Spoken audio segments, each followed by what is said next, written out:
कबीरदास के इस शब्द में संसार चक्र में मनुष्य के द्वारा जो अनावश्यक रूप से अपने अभिमान को प्रदर्शित किया जाता है, उस अभिमान के विरुद्ध कबीरदास जी शब्द में कहते हैं कि 2-4 दिन के लिए आए हो, क्यों फूले फूले फिर रहे हो, क्यों इतना घमंड, किस बात का इतना घमंड किए जा रहे हो। पद देखिए, फिरहूं का फूले फूले, फिरहूं का फूले फूले, जब 10 मास अवधमुख होते सो दिन कान्हे फूले। जब जरिए तब होई भसम तन, रहे कृमदल खाय, कांचे कुंभ उदित ज्यों भरिया, यातन की ये बड़ा। ज्यों माफी सहते नहीं बिहुरे, जोर जोर धन किन्ना, मुए पीछे लेहु लेहु करे भूत, रहन क्यों जन्हा। देहरी लौ बरी नारी सन, देहरी लौ बरी नारी सन, हैं आगे सजन सुहेला, मरघट लौ तब लोग कुतुम, भयो आगे हंस अकेला। हंस जीवात्मा, आत्म तत्व को अंततः अकेले ही जाना है। यह निर्गुण पद है और इस निर्गुण पद में कबीर संसार की असारता, मानव देह की क्षणभंगुरता और इस संसार चक्र में मनुष्य को उसकी वास्तविक स्थिति का ज्ञान कराते हैं कि हे मानव, किस बात के लिए तुम इतना गर्वित हो, क्यों फूले फूले अभिमान में चल रहे हो, किस बात का तुझे अभिमान है, क्या है, क्यों तुम्हारे भीतर इतना अभिमान है। फिरहूं का फूले फूले, क्यों इधर से उधर अभिमान के साथ, घमंड के साथ फिर रहे हो। गर्भ काल में तुम 9 महीने उल्टे ही पड़े थे, यूं ही पड़े थे, और देहावसान के बाद यह शरीर, यह देह भस्म हो जाती है, आग में भस्मी हो जाती है। और यदि तुम्हारे शव को जमीन में गाड़ते हैं तो कीड़ों का दल तुम्हें खाता रहता है। इसलिए इस शरीर पर इतना गर्व क्यों, क्यों भाई गर्व कर रहे हो।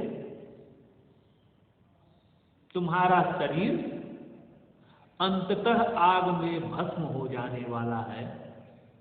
जिस देह पर, जिस शरीर पर इतना गर्व कर रहे हो, वह शरीर एक दिन भस्म हो जाएगा। एक दिन उस शरीर को कीड़ों का दल मिलकर खा जाएगा। कांचे कुंभ उदित ज्यों भरिया, यह शरीर तो कच्ची मिट्टी के घड़े की तरह है, एक दिन इसे फूट जाना है, एक दिन इसे चला जाना है। जिस तरह से कच्चे घड़े में पानी भरते हैं और पानी भरने के बाद वह घड़ा फूट जाता है, बिखर जाता है, ठीक वैसे ही एक दिन देह खत्म हो जाती है, देह से प्राण का अंत हो जाता है। फिर इस देह को लेकर तुम इतना इतरा क्यों रहे हो? तुम क्यों इतना फूले फूले चल रहे हो? या तन की है बड़ाई? इस तन की तो यही लीला है कि एक दिन यह खत्म हो जाएगा, एक दिन यह आग में भस्म हो जाएगा, एक दिन इसे कीड़ों के दल मिलकर खा जाएंगे। ज्यों माफी सहते नहीं बिहुरे, जोर जोर धन कितना। किस लिए तुम इतना धन इकट्ठा कर रहे हो? वह धन भी तुम्हारे साथ जाने वाला नहीं है। यह संसार असार है, निस्सार है। इस निस्सार असार संसार के लिए तुम इतना धन इकट्ठा क्यों किए जा रहे हो? मुए पीछे ले करे भूत रहन। मरने के बाद तो जो तुम्हारे सगे संबंधी, जो तुमसे संबंधित लोग हैं, वही धीरे धीरे तुमसे दूर हो जाते हैं। लोग कहते हैं जल्दी हटाओ, भूत है, भूत है। मुए पीछे ले लोग करे भूत रहन क्यों दिन्ना। एक क्षण के लिए भी उसके बाद तुमको रहने नहीं देते। देहरी लव बड़ी नारी संग, घर की चौखट तक तुम्हारी स्त्री, तुम्हारी नारी तुम्हारा साथ देती है, उसके आगे वह रुक जाती है। और मरघट तक, शमशान तक सगे संबंधी तुम्हारा साथ देते हैं, पर उसके बाद अंत में अकेला तुम्हें जाना होता है। आगे सजन सुहेला, मरघट लो सब लोग कुटुंब, भयो आगे हंस अकेला। आगे तो हंस रूपी जीवात्मा को अकेले ही जाना होता है। इसलिए हे साधक, हे भक्त, हे जीवात्मा, कबीरदास जी यहाँ मानव मन को समझाते हुए कहते हैं कि तुम अपने देह पर इतना गर्व क्यों कर रहे हो? क्यों अपनी देह पर इतना इतरा रहे हो? यह संसार, यह देह मिट्टी के घड़े की तरह है, असार है। एक न एक दिन इसे नष्ट हो जाना है। फिर इस देह संसार को इतना ज्यादा मूल्य और महत्व क्यों दे रहे हो? एक दिन यह चला जाएगा। और फिर ये क्यों भूलते हो कि मां के पेट में तुम उल्टे 10 माह रहे हो? वहां तुम्हारी एक नहीं चलती थी, फिर इस पृथ्वी पर इतना इतरा क्यों रहे हो? इतना इतला क्यों रहे हो? इतना फूले फूले गर्व से, अभिमान से क्यों चल रहे हो? जिस तरह से कच्चे घड़े में पानी भरने पर घड़ा फूट जाता है, वैसे ही एक दिन इस शरीर का अंत हो जाता है। और अंत के बाद इस शरीर को क्या करते हैं ये मालूम है, आग में जला देते हैं या धरती में गाड़ देते हैं, मिट्टी में मिला देते हैं, और उस मिट्टी में कीड़ों का दल तुम्हें खाता है। फिर इस शरीर पर, इस देह पर इतना इतराना क्यों? मुए पीछे ले करे भूत रहन। मरने के बाद तो लोग जो तुम्हारे सगे संबंधी हैं, परिवारजन हैं, कुटुंब के लोग हैं, वही तुमसे धीरे धीरे दूर होने लगते हैं और कहते हैं जल्दी इसे ले चलो, जल्दी से घर से बाहर निकालो। और घर के बाहर देहरी तक, घर की चौखट तक केवल तुम्हारी पत्नी तुम्हारा साथ देती है, और उसके बाद मरघट तक सगे संबंधी कुटुंब के लोग चलते हैं। फिर अंततः तुम्हें अकेला ही जाना होता है। इसलिए हे जीव, इस असार संसार में देह पर इतना फूलने की, गर्वित होने की जरूरत नहीं है, बल्कि तुम राम का नाम लेकर, राम को जपते हुए इस संसार सागर के भव सागर को, इस संसार सागर को पार करने की कोशिश करो। नाहक रूप से यूं ही अपने देह पर इतराओ मत, एक न एक दिन यह दिन चला जाएगा। तुम किसके लिए धन बटोर रहे हो? यह धन तुम्हारे काम नहीं आएगा। तुम्हें अपनी आत्मा को जगाना चाहिए, अपने आत्म संसार के भले के लिए राम के नाम का जप करना चाहिए। इससे इतर तुम्हारा इतराना फिरना सब असार है, सब माटी के समान है, इसका मोल कुछ नहीं है। एक दिन तुम भी माटी में मिल जाओगे, इसलिए इतराने की जरूरत नहीं है। राम न रमित मोहि कहा, माते परहु काल बस कुआं। कहे कबीर नर आप बध्यायो, ज्यों ललनी भ्रमि सुआ। राम का नाम ही तुम्हें बचा सकता है, अन्यथा तो तुम काल के वशीभूत हो। कहे कबीर नर आप बधायो, कबीर दास जी कहते हैं कि मनुष्य अपना बंधन स्वयं बनाता रहता है। तुमने तमाम मोह माया तृष्णा और को ऐसे अपने आसपास जुटा लिया, धन को इकट्ठा करते करते धन के साथ तुमने माया मोह और तृष्णा का एक ऐसा संसार इकट्ठा कर लिया कि उसमें तुम बंधे हो, उससे निकल नहीं पाते। ये संसार, ये भवसागर, ये बंधन तुम्हें बांधने वाले हैं। इससे जितना जल्दी हो सके उतना जल्दी मुक्त होकर निकलकर तुम बाहर आओ, तभी तुम्हें सही मायने में मोक्ष और मुक्ति मिलेगी। अगला पद है, मन रे जागत रहिए भाई। बहुत महत्वपूर्ण पद है। मन रे जागत रहिए भाई। गाफिल होई वस्तु मति खोवे, चोर मुसे घर जाई। सट चक्र की कनक कोटरी, वस्त भाव है सोई। ताला ऊंची कलप के लागे, उघड़त बार न होई। पंच पहरवा सोई गए हैं, बसते जागन लागा।